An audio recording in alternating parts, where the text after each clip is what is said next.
Hello, gentlemen, and welcome to this first video lecture on the concept of imperialism. After our great game that we played today, our experiment, I think it's important for us to kind of go back and kind of look at the cultural and historic connections to what you did today. So, what you kind of acted out today was known in history as the Berlin Conference 1884 1885.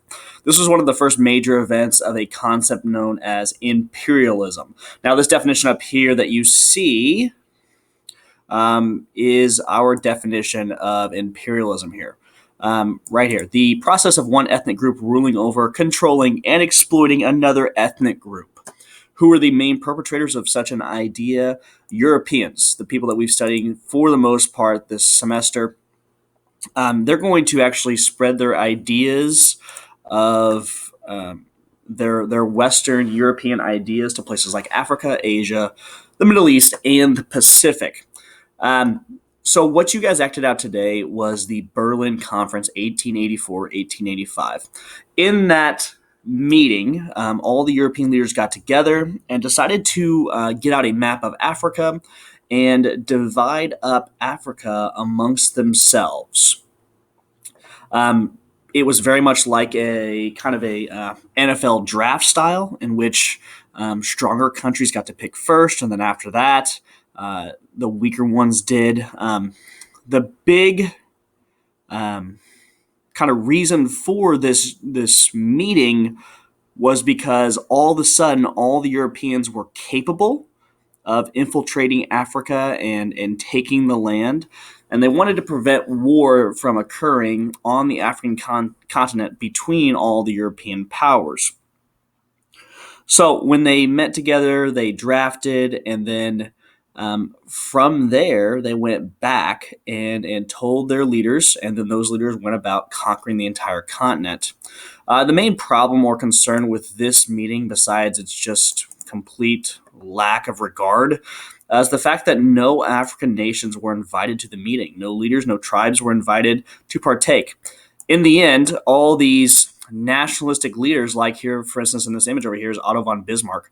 Otto von Bismarck and the rest of the European leaders are going to conquer territory without asking the ethnic groups their opinion, even though they had just gone through an era in which ethnic groups played such a huge role in forming their very own countries. So this seems like a huge event, and it really was. But how did we get here, and why are we here? The reason why imperialism is a thing is for three reasons. First is economic, second is political, third is cultural. The first being economic. The Industrial Revolution was driving a tremendous need for natural resources. Europe had natural resources in its continent, but they were running out very quickly. They needed to go out into the world to find more natural resources in order to be able to continue to fuel the tremendous needs of the Industrial Revolution. Number two, political. This is part of the nationalism and rivalry kind of concept. Nationalism, thinking your nation is better than others. Ruling families and governments did not want to lose the territory game to rivals, wanting to show off their new industrial power, technology to the rest of the world. They are competing. They see this as a grand game in which the more colonies you conquer, the more powerful you look, and therefore the more powerful you are. France was in no way ever going to allow Great Britain to have more colonies than it, especially from the historic tensions that France and Great Britain have had. Germany and Italy are trying to become world powers, and so they want to try to have as many colonies as the European powers that have been around for a long time. Lastly, and probably the most key one, so I'm going to make sure that you put a star next to this one, is social Darwinism. This is kind of grows out of nationalism and the Industrial Revolution. We're going to talk more about this in class, but the belief that certain nations or ethnic groups are more fit to survive than others. This social Darwinism stems from a concept known as Darwinism. You may know it more specifically as, or more commonly as, the theory of evolution and survival of the fittest. Survival of the fittest says that individuals within a species are competing for limited resources. Therefore, the strongest of them will survive.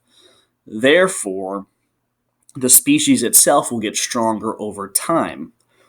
The mistake that the Europeans make in this belief is that they apply this concept not to individuals within a species, but to entire ethnic groups within the global species that is humanity. So they're saying essentially if people like the Africans, Asians, Middle Easterners do not have the same technology, same industrial power as the Europeans do, then clearly the environment, clearly nature has determined that they are not as fit to survive as Europeans. Therefore, they can be conquered, exploited, and viewed as inferior. So here are the three reasons why, and then how. Because for a long time, Europeans wanted to do these things, but never were able to do so. The first reason is that now, because of the Industrial Revolution, the Europeans have superior technology. The Industrial Revolution started in Europe, a huge advantage for decades in civilian and military technology, gave them an advantage on the battlefield and in their conquest. Things like railroads, steamships, repeating rifles, machine guns, exploding artillery. Very quickly, Europeans became the most lethal continent. Probably one of the most important inventions in this list is the invention of quinine for the prevention of malaria. See, one of the main reasons why Europeans were unable to conquer Africa and Asian countries was because disease wiped out so many of their soldiers before they could go deep enough into the continent. Well, quinine prevents malaria. And so, if you give all your soldiers quinine, they can now use their advanced technology to conquer the entire continent of Africa. Secondly, these empires that exist, there are already empires that exist in places like Africa and Asia.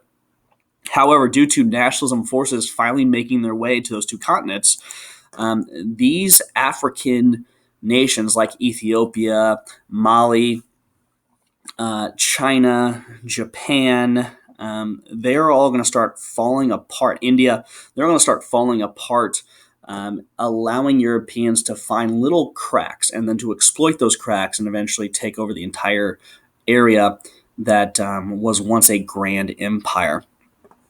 By the time that this age of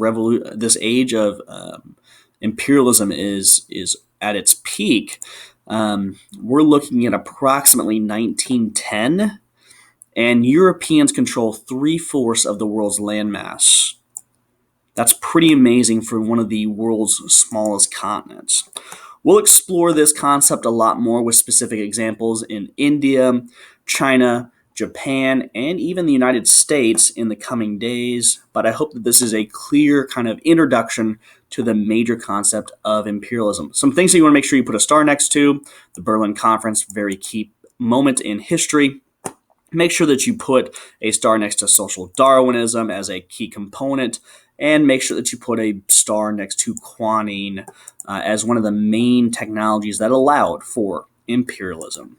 All right, guys, well, have a great day, and make sure you take the quiz before you come into school tomorrow.